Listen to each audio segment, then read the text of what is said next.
آپ کو پتہ ہے اذان کی آواز دل کو جگانے کے لیے ہوتی ہے۔ کیا آپ نے کبھی مؤذن کی آواز کو غور سے سنا، اس کی پکار کو محسوس کیا، یا باقی آوازوں کی طرح یہ بھی گزر جاتی ہے؟ جب اذان ہوتی ہے یقیناً ہم کسی نہ کسی کام میں مصروف ہوتے ہیں، موبائل ہاتھ میں ہوتا ہے، اور ہم یہ کہہ دیتے ہیں کہ ابھی وقت ہے، تھوڑی دیر کے بعد اٹھ کے نماز پڑھ لیں گے۔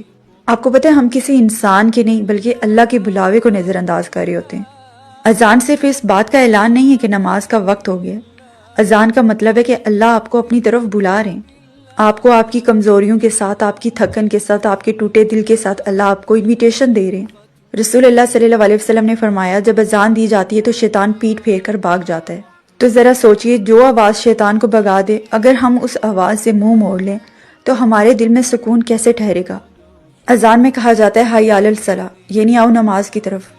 پھر کہا جاتا ہے حی علی الفلاح، آؤ کامیابی کی طرف۔ یعنی اللہ سبحانہ تعالیٰ ہمیں اس بات کی دعوت دے رہی ہے کہ اگر تم واقعی کامیابی چاہتے ہو تو آؤ نماز کی طرف۔ لیکن ہم یہی کہتے ہیں کہ بعد میں پڑھ لیں گے، تھوڑی دیر کے بعد اٹھ جاتے ہیں، یہ کام کر لوں، یہ میسج دیکھ لوں۔ اذان ہی اللہ اور بندے کے درمیان پہلا رابطہ ہوتی ہے، اور نماز اس رابطے کی ملاقات۔ آج سے ہی ارادہ کریں کہ آپ جب بھی اذان سنیں گے فوراً اٹھ کے نماز پڑھیں گے۔